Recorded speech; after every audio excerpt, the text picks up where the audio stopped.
Hi, this is Sophie Andrell. I'd like to talk to you about online principles. These are the basics that you need to know in order to establish your online marketing presence. We've dabbled on keywords in a previous lecture, and we've dabbled in what Google is looking for, but here's just some online principles that have been missed in some of the other lectures that are just as critical. So let's start with your online purpose. This had been touched on in the strategy lecture. There was a full lecture just on how to choose your strategy. So at a high level, there are four main online business purposes that a business or an organization traditionally strives for. And here they are. So why are they online? Why is anyone online? It's usually to establish or increase online sales or donations, or increase awareness of trust of your product and service, or gather potential and existing client emails, because you'd really like to start emailing them their invoices or whatnot, and for encourage online conversations or engagement or interactions, again, to increase awareness and trust of your product, or increase sales, or increase emails. So these are generally the four online purposes that I've seen that people are trying to achieve with their online marketing. So in order to do this, you need to make sure you're consistent across all your platforms. You can't start with one platform and have a different logo than another. Then you're not helping with your consistency, and they're not realizing that you're the same company as the other conversation they just saw online. So Explore the Bruce is excellent at having their same brand across all of their mediums. If I look at my website, for example, I have on mine my logo up front, and I have this image on my website. As soon as you come on, you see this image. When you go to my YouTube channel, Sophie Andrell and Associates YouTube channel, you see that same image, plus you see my logo on it. When you go to my personal LinkedIn page, you see that same image. When you go to my company page on LinkedIn, you see my logo. If you go to my blogger account, you're seeing my logo on here as well. Pinterest, you're seeing my image on Pinterest. Twitter, you're seeing that same profile that I use across all my brands, plus you're seeing my my logo on here. Then finally Facebook, my Facebook page, you're seeing my my logo here. So there's just the image that I use, and then I've used my logo here on my YouTube. So I've got the same profile image across all of my platforms. So it's critical. If you're a human like I am, or I'm my own product, you can use your own profile photo as pretty well your logo. If you're a company, then you need to use the logo across all the platforms and be consistent. So that's critical. The branding needs to be consistent across all of your platforms. People have attention spans of a gnat online. They have attention spans of a gnat, very short attention spans. Within 2 seconds, if they're not sure if it's you'll lose them. Your ideal is that when someone does a search online for one of your keywords, perhaps your website, perhaps your LinkedIn profile, perhaps your a PDF that you were in comes up, or your Twitter handle comes up, and they can choose whichever one they're most comfortable in. So that's your ideal. So your online objectives might end up, think about what your company's online objectives are. Break them into small, deployable pieces at a time. You might want to do things in phases. Take a moment to list them. Here's the example. So do you want to increase productivity? Well, how would you do that? Well, you would decrease calls into your call center, perhaps, by having more information online. So that could be a measurable objective. Revenue growth. You could basically decide, I'd like to see more sales for my online sales, or more people coming into the store based on the activity that I'm doing online. Trust and top of mind, so they remember to buy from you when it's time to buy. Create or grow your online followers. That's easy, just getting more Twitters or Facebook. That's an easy one to measure. Or more emails, another one which is very easy to measure.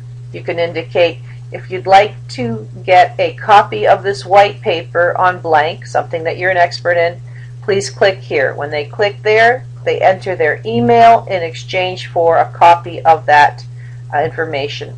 Again, for emails, basic information on emails, you need to make sure you adhere to the privacy laws. Let the companies or people that are giving you their emails know how you're going to use that email, and let them know that you're not selling that email and you're only using it to communicate to them on the topic which you're alluding to in that moment and time. Weaving your own web within the web. Online present alternatives. Not every business requires every single website, Facebook, Twitter, YouTube, a blog. You need to decide which ones are effective for your company. Not every business requires every single social media element. That's just not beneficial. Say for a lawyer, may not want to have Facebook. They may want to only have LinkedIn. As we know, on Facebook, it's something that you go to do when you want to relax, when you want to connect with friends. It's not necessarily where you want to go to find a real estate lawyer. So that's not every company needs every type of online presence. You want to weave your own web within the web, and you want to make them come back to your home base, which traditionally is your website or your blog, as much as possible. So you want to have a post that links people back to your home base. That's critical. You only own your home base. You don't own Facebook. They can change the rules, and if you are depending on it solely, you're in trouble. It's just one of the pieces of the puzzle. Twitter and Facebook. Just like if you start advertising on a radio station, that radio station then changes its demographics as to who it's targeting. That's okay, you'll go on to a different type of marketing. Just like if Facebook changes something, you go on to a different type of marketing, but you still own your own website or blog. There's also all sorts of business directories out there that are a part of your, that should be a part of your online marketing, online business directories. If you're a local company and you happen to be in the downtown area, you want to make sure you're on your downtown local business directory. If you're in industry and maybe you sell solar panels, then you want to be on a solar panel online business directory. So targeted online ads is another fundamental way to get your message out there. The online ad world has basically become where there's CPC, which is pay per click, and CPM, which is pay per thousand. CPC means every time someone clicks on your ad, you pay a certain amount. So up front, you decide how much do I want to pay per day. Maybe it's $3 a day, $50 a day, whatever you decide your budget can handle for this ad. And then it comes up with a amount by understanding where are you targeting. If it's New York City, how old do you want the people to be? What sex do you want them to be? And then it says, okay, it looks which keywords in Google are you using. Then it looks to see who else how many other people are also bidding for those keywords, and it'll come back and say, okay, this is how much you have to pay per click in order for us to get your ad in front of the people you'd like it to be in front of. CPM means that it's going to show up 1,000 times, and then say they decide it's 5 cents for every 1,000 times it's seen. The next 1,000, you pay another 5 cents. The next 1,000, another 5 cents. They can click on it as often as they want. You're not going to be charged anymore. I find that CPM is more effective than CPC in what I've been running my ads. whether it's Facebook or Google, but depends on what you're doing. Obviously, if you're trying to run an ad on Facebook where all you're trying to do is get more likes to your page, the only option you have is CPC, cost per click. So keywords, we've talked about that in the keyword lecture, but search engines are just matchmaking machines. They're matching the words entered to the selectable or searchable words in your company's profile, blogs, listings, or websites, or your posts. Each of the online presence text needs to be keyword rich, or you won't be found. Search engines match your online presence to keywords people are using in their searches. So if you don't have your keywords in your keyword definition area of your website, or they're not in all of your posts, then the search engines just will not know that your website has anything to do with those keywords. Again, take a week or so and ask your perfect client, your preferred client, which keywords they would use if they were looking for your products or services.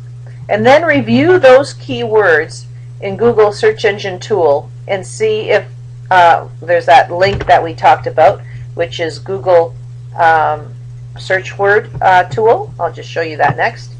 So this, if you go to Google and you put in the term Google Keyword Tool, this link will come up. And in that link, you're able to put in various keywords that your clients have told you they search for. And in that tool, you're able to then come out with which keywords are searched for the most, and then craft your keyword strategy from that tool. So always remember to measure, try something, and see if it worked. CTA is call to action. The number of times your call to action links are clicked on. So for example, say you have a website and your hopes are that people are going to look at your newsletter, or say you have a Facebook page and your hope that people are going to like your page, or perhaps you have a downloadable schematic of something which normally people call your help desk for, and you'd rather them download the help document instead. So once they click on something, that gives you an action that you can measure. So a call to action link is clickable, and your desired outcome is to have call to action links on your website so you could measure the effectiveness of your online activity. So you can change one word on a call to action link and see if it actually gives you more or less links, more or less clicks. So you say you have a link and it just says, click here to see this new promotion, and no one clicks on it. But say, and it goes to a PDF that you want people to download. Say you change the words on it where you say something else, click here to download the 10 most popular blank blank blank, and then all of a sudden people start clicking on it. So people obviously don't know what's behind that click. So you need to once in a while change the words or the image that they would click on to see if that improves the effectiveness of your call to action link. So you need a call to action link where it's, they're clicking on it and something happens. They don't know what's going to happen once they click on it, so sometimes you got to change the verbiage so it's more effective. Sometimes you even just change the position of it. People read websites in an F pattern, so sometimes you need to just change where it's located so you'll get more people clicking on it. So those are some online just principles. Classy principles, this is what I like, is target only those people you think that are interested in your product or services. I think it doesn't make sense to target others. A lot of people do that. They just want to get more and more and more likes on their page, and they don't care if these people are ever going to be clients. They just want to get more likes. I prefer to have likes that might turn into clients. Develop and nurture the relationships that you have online. Give them good content. Be respectful of their time. Honor their privacy. If they're giving you information from emails, don't share that with anyone. State why you would like a relationship. Are you sharing good information with them, content that you hope they'll be finding useful? Become a guru, the knowledge expert, the knowledge leader of whatever you are in business for. So some more website practices. You need to title all your images for search engine purposes. Easy to find call to action links so that they can actually click on them. You might move them around. Navigation buttons need to be at the same place on every page. So if you have a navigation button, so if I go to my website, for example, the navigation buttons, when I go page to page, they're all in the same area. You know where the navigation buttons are on each page. There's no guessing. So that's critical. Employ an odd number of navigation links. You're supposed to have 3, 5, or 7 navigation links, best practices. They say a minimum of 7 navigation links per page, which means a minimum of navigation per page. So this means your drop downs should be a maximum of 7 per page. Relevant keywords and texts and links in the description. So you need relative keywords. You shouldn't, if your navigation link happens to be an image, it should indicate contact us in the text description of that link in order to help search engine optimization.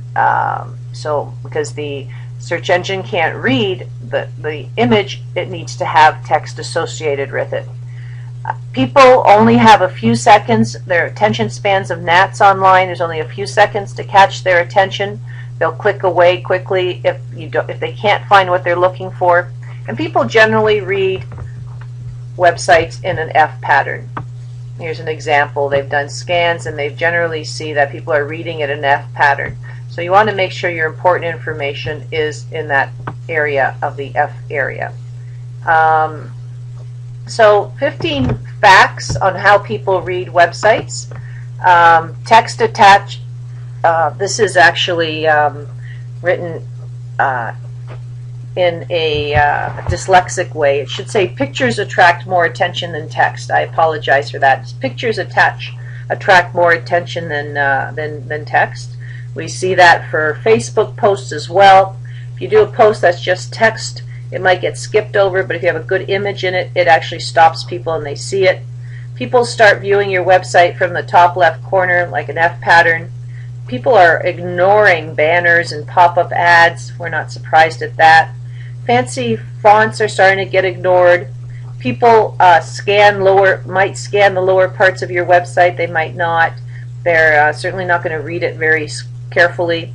Short paragraphs and bullets, definitely bullets work better than long paragraphs. Ads are placed at the top left if you can, because that's what gets the most views. Big pictures attract more attention than small pictures. Headlines draw attention, so you want if you're writing a paragraph or bullets, you need to give it a headline. Visitors spend more time looking at menus or buttons than other parts of your website. That's interesting. So they'll actually look at the menus on the website. Lists are better versus large paragraphs. So you want things in bullets or lists. People ignore large chunks of text. White space is good. Menus work best when they're placed at the top of a website. So that's some general guidelines. Finally, something I did not talk about yet, but it's very important. There's 5 different types of links in a website that we generally talk about when we talk about search engine optimization. There's incoming links, which means links, it could be a post that you've posted on Facebook and you're linking back to your site. It could be a link on a business directory that links back to your site. It could be someone else's site that have put your link on their site linking back to yours. And the reason they've done that is because they're talking about an expert in a topic that you happen to be an expert in, and they've linked back to yours. Or you have an affiliate program with them where you're paying them every time there's a link comes in from their site. A client comes in from their site and buys something, you might pay them. So there's all sorts of different ways to get incoming links. And so that's one way. And that's actually the most important type of link. When Google looks at the content on your site and it looks at the number of incoming links, if you have more incoming links from important sites than someone else who has the same content as yours and they do not have any incoming links, your site will be deemed as more important than the other person's site. So incoming links are very important. There's outgoing links as well. If you have two sites which have the same content and both sites have about the same amount of outgoing links, and one site has more outgoing links and they both have the same content, they have the same number of incoming links, but one has more outgoing links, they're going to think that one's more important because it's giving more information to the visitors. Navigational links are important. Those 5 or 7 links at the top of your site, you need to make sure that they have proper descriptions. Those are important. Title links on photos, they're also important. Title links of websites, they're important for a search engine. And exchange links, where you have a link on someone's site and they have a link back on your site. But again, incoming links are most important for search engine optimization. Well, I hope you've enjoyed this lecture. Thank you very much.